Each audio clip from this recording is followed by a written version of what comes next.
प्रोलोथेरपी 2 वर्षापूर्वी प्रोलोथेरपीची प्रॅक्टिस सुरू केली. एकदम प्रत्येक स्पीकरच्या टॉपिकचा आपल्या HMA कॉन WhatsApp ग्रुपवर क्वेश्चन होता. तर आपल्यासाठी क्वेश्चन होता की व्हॉट इज प्रोलोथेरपी? ही काय आहे? फिजिकल थेरपी आहे, फिजिओथेरपीचा पार्ट आहे, प्रॉक्टोथेरपी आहे. त्याचा मी तुम्हाला एक अनुभव पण सांगतो.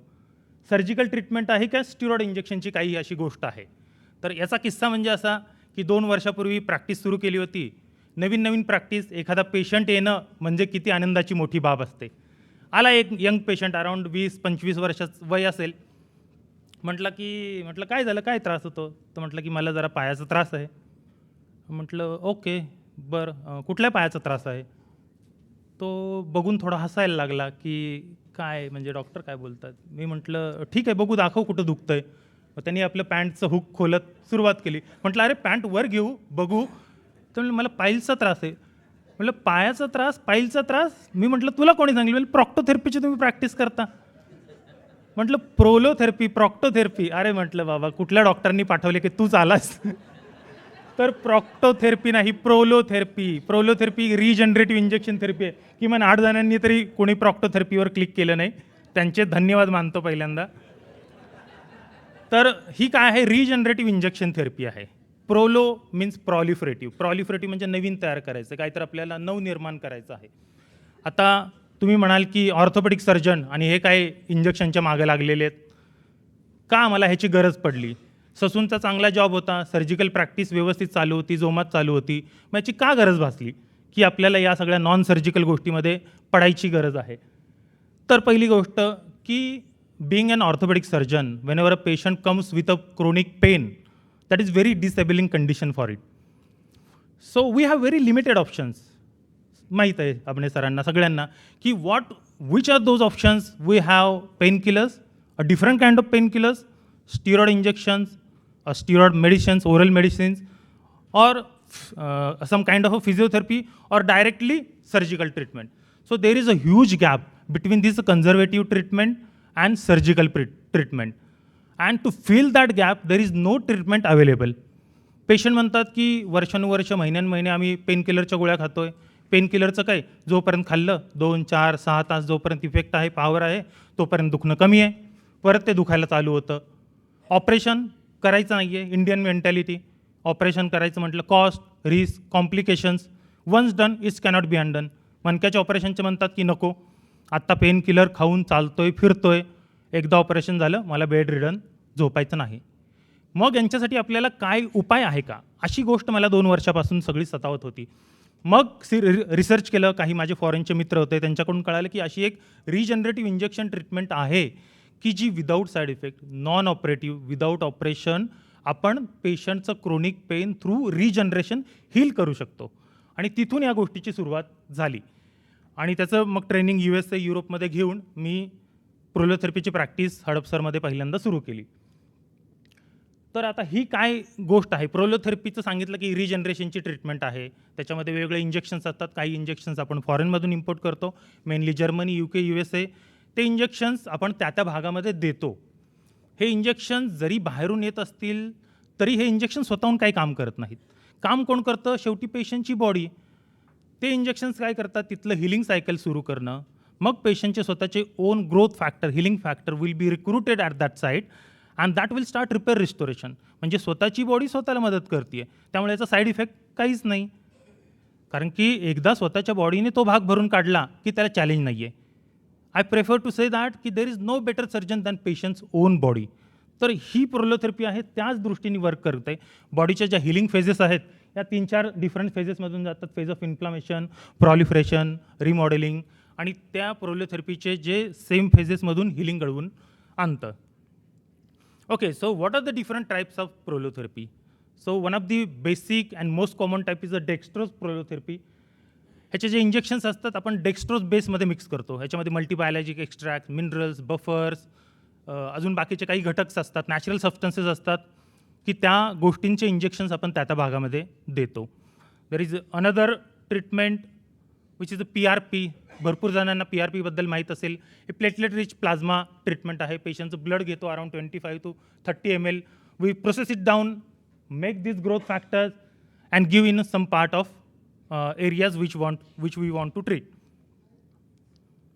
this is a kind of a bone marrow aspiration. So you can see that I have put the bone marrow needle into the iliac crest. This is the posterior superior iliac crest, and I'm harvesting a bone marrow through it. It has a different regenerative potential. तर काही गोष्टींसाठी काही osteoarthritis आत्तापर्यंत काय की गुडघ्याची झालेली झीज वयोमानानुसार तुमचं गुडघ्याची झीज होत राहणार, झालेली झीज काही भरून निघत नाही, पुढे जाऊन तुम्हाला ऑपरेशनच लागेल. But now biology is the new technology. तुम्ही झालेली झीज भरून काढू शकता. वी कुड अवॉइड अ जॉईंट रिप्लेसमेंट सर्जरी. जर खूपच गुडघा खराब झालेला आहे, बोनवर बोन टच झालेला आहे, तर आपण त्याला सर्जिकलच ऑप्शन प्रोव्हाइड करतो. पण ते ग्रेड 1, 2, 3 या ज्या गोष्टी आहेत त्याच्यासाठी नक्कीच आपण पेशंटचा झालेला गुडघ्याची झीज वाचवू शकतो. त्याच्यानंतर काय, आता ही नवीन एक ऑस्ट्रेलियन टेक्नॉलॉजी आहे, त्याला आपण म्हणतो की SVF, that is stromal vascular fraction. आपण पेशंटच्या ॲब्डॉमिनल फॅटमधून काही घटक हार्वेस्ट करतो. It has a highest regenerative potential for the cartilage and we are going to inject that into the joints and the surrounding ligaments. Okay, तर पेशंटचा प्रश्न असतो की ओके ठीक आहे, तर मग आम्हाला किती सेशन्स लागतील. तर युजली काय आहे की आता वर्षानुवर्ष पेशंटची झालेली झीज आहे, ती काही एकाच सेशनमध्ये भरून निघणार नाही. तर याच्यासाठी आपण मंथली सेशन्स करतो. पेशंटला सांगतो की आपण 4 ते 6 सेशन्स लागतील मंथली. काही काही वेळेला आपण तो मंथचा जो आहे तो 3 आठवडे किंवा 2 आठवड्याला पण तो प्रिपॉन करू शकतो. तर आता हे याच्यावर सक्सेस आणि ह्या सगळ्या गोष्टी कशावर डिपेंड असतात की पेशंटचा त्रास आहे तो किती जुना आहे, since how long the patient is suffering with this that pain, how is the patient's healing ability, and पेशंटचं कोऑपरेशन पण या गोष्टीमध्ये थोडं इम्पॉर्टंट राहतं. तर युजली 4 ते 6 सेशन्स आपण पेशंटला ॲडवाईज करतो. आता प्रोलोथेरपी, व्हॉट डज द प्रोलोथेरपी ट्रीट. तुम्ही जर इवन मायग्रेनच्या त्रासापासून जरी बघितलं की मानदुखी ते खाली पायाचा अंगठा, each and every chronic musculoskeletal pain including arthritis, even sports injury, सगळ्या गोष्टींची ट्रीटमेंट होते. जसं मी सांगितलं, कारण की नॅचरल गोष्ट आहे, पेशंटची बॉडी स्वतःहून त्याला मदत करणार आहे, त्याच्यामुळे विदाऊट साईड इफेक्ट. आणि ही जी गोष्ट आहे ती लाँग टर्म आणि सस्टेनेबल रिझल्ट आहेत. असं नाही की आत्ता तुम्ही घेतलं, दुखणं कमी झालं आणि परत एखाद्या दुसऱ्या वर्षाने ते परत येणार आहे, असं अजिबात होत नाही. कारण की एकदा बॉडीने तो भाग भरून काढला की ते जे रिझल्ट्स असतात, म्हणजे मी आत्ता जवळपास 4.5 वर्षापूर्वी ऑस्टिओआर्थरायटिसचे माझे पेशंट्स आहेत, दे आर डुईंग एक्स्ट्रीमली वेल, काहीच त्रास नाही त्यांना. अगेन पेशंट म्हणतात की थोडाफार आम्ही खर्च करतो, तुम्ही ह्या सगळ्या गोष्टी सांगतायत, इंडियामध्ये नवीन गोष्टी आहेत, तर what is the success rate. So I usually tell to my patient that the evidence has shown that the success rate is more than 85 to 90%. This is very amazing. Even if you Google it down, the success rate of a lumbar surgery, you can find out that the success rate of lumbar spine surgery is a 42%. कारण की त्याचे causes पण वेगवेगळे असतात. तर प्रोलोथेरपीच्या दृष्टीने ज्या difficult cases आहेत त्या पण ट्रीट करून the success rate is more than 85 to 90%. तुम्ही म्हणाल की हां सर आलेत, एवढा खूप काही गोष्टी सांगायला येईल, प्रोलोथेरपी ही ग्रेट, तशी ग्रेट, असं नाही, गोळ्या खाऊ नका, याच्यामधून सगळं होईल. Then the prolotherapy is so great, then why we haven't heard it before. का आपल्याला ही सगळी गोष्ट माहीत नाही? कारण की प्रत्येकाला क्विक फिक्स पाहिजे. मी जसं सांगितलं की याला सेशन्स लागतात, महिन्याला आपण एकदा पेशंट बोलवतो, पण याच्यामध्ये काही ॲक्टिव्हिटी रिस्ट्रिक्शन्स नसतं, ॲडमिशन नाही, काही पेशंटला दुसऱ्या गोष्टी करायच्या नसतात. Come take this sessions, patient घ्या, can go to the home within 1 to 2 hours. तर क्विक फिक्स पाहिजे पेशंटना पण, डॉक्टरांना पण. त्याच्यानंतर most patient are looking for a high end technology to fix their problem. And also as I told you that these are very natural substances which cannot be patented. तुम्ही स्वतःचं blood patent करू शकत नाही, bone marrow patent करत नाही, हे सगळे natural substances आहेत, पेशंटचे रिजनरेटिव्ह घटक आहेत, त्यांना पेटेंट करू शकत नाही. So there is a no benefit or a profit for the pharmaceutical companies to promote it. त्याच्यामुळे या गोष्टी जास्त मार्केटमध्ये प्रमोट केल्या जात नाहीत. तर आपल्याला याची का गरज आहे, जसं मी तुम्हाला सांगितलं, याची का गरज भासले की this addresses the root cause. It has a high success rate. Root cause म्हणजे काय की एखाद्याची मान दुखते, ते म्हणतात की आमचे स्नायू आकडलेले आहेत. मग आपण काय करतो की फिजिओथेरपीने तो मसाज करा, रिलीज करा, काही ह्या गोष्टी करा, पण ते स्नायू आकडलेले का आहेत याचा जो रूट कॉज आहे ते आपण ट्रीट करायच्या पाठीमागे पडत नाही. कारण की जर तिथं लिगामेंटचा वीकनेस असेल, स्नायूंचं काम काय असतं? स्नायूंचं काम आहे की मूव्हमेंट करणं. आता बायसेप्सचं काम आहे मूव्हमेंट करणं. स्नायूंचं काम कधीसुद्धा स्टेबिलिटी देणं नसतं. जेव्हा काही सर्व्हायकल स्पॉन्डिलोसिस किंवा बाकीच्या काही इन्स्टेबिलिटीच्या गोष्टी असतात, तिथं लिगामेंट वीक होतात. ते थोडे वर्टिब्राची मूव्हमेंट अलाव करतात. मग ही जर मूव्हमेंट होत असेल, तर आजूबाजूनी सगळे एकदम नर्व्हज असतात, त्या इरिटेट होतात. त्याच्यामुळे बॉडी काय करते? बॉडीचा एक नॅचरल रिस्पॉन्स असतो की मसल स्पाझममध्ये जातात.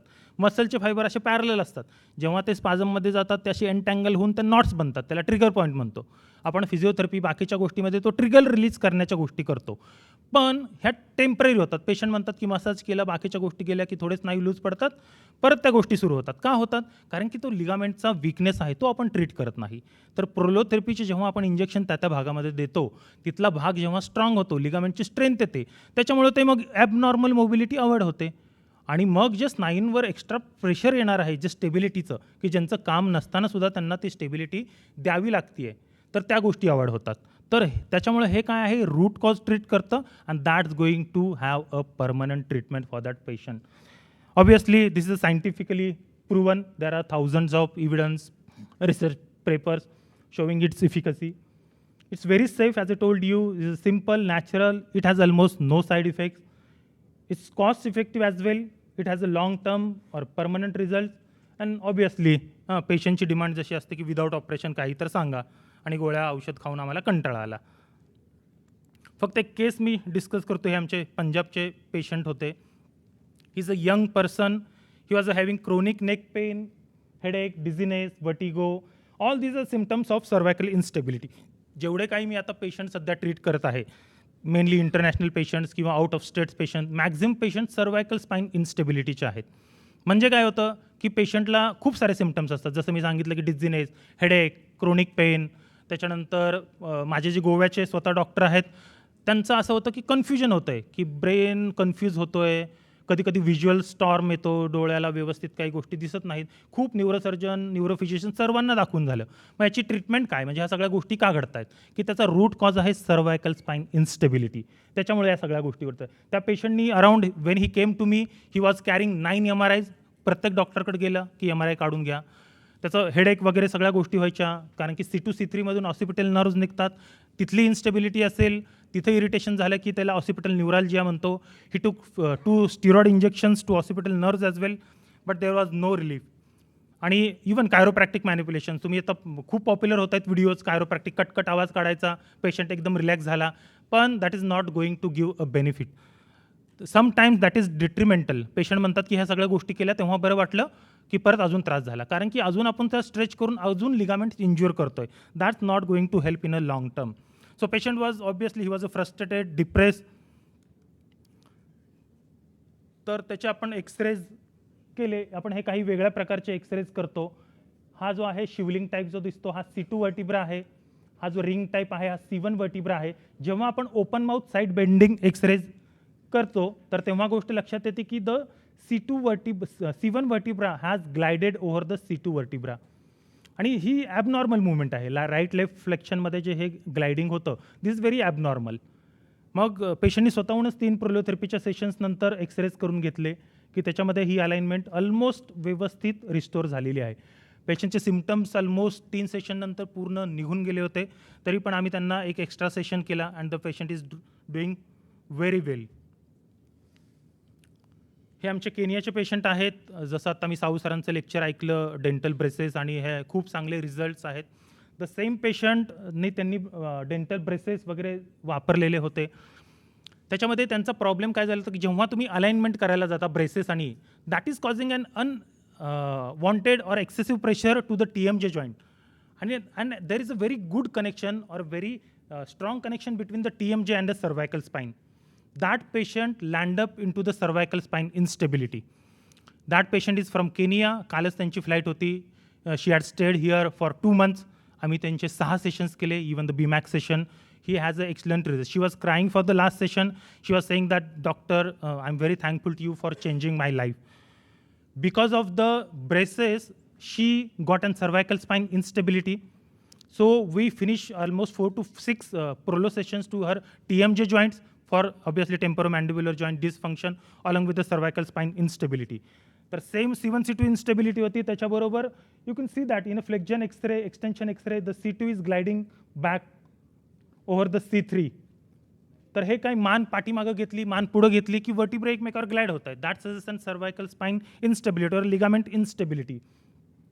जेव्हा आपण प्रोलो केल्यानंतर ही वेल अलाइनमेंटमध्ये हे सगळे वर्टिब्री येतात. आणि मी पेशंटना सांगतो की we are not going to treat any kind of a MRI और एक्सरे. पेशंट तुम्ही आलेला आहात, आपल्याकडे अशी कोणती मशीन नाही की हे तुमचं 100 दुखणं होतं, यात 80 झालं, हे 70 झालं. आपण एक्सरे MRIला ट्रीटमेंट देत नाही. तुम्ही कुठल्या गोष्टीसाठी आलेला आहेत, तुमचे सिम्पटम्स काय होते, तुम्हाला काय गोष्टींची गरज आहे, त्या दृष्टीने पेशंटला फरक पडला पाहिजे. फक्त एक्सरे दाखवून हे चेंज झालं, ते चेंज झालं, गोष्ट नाही.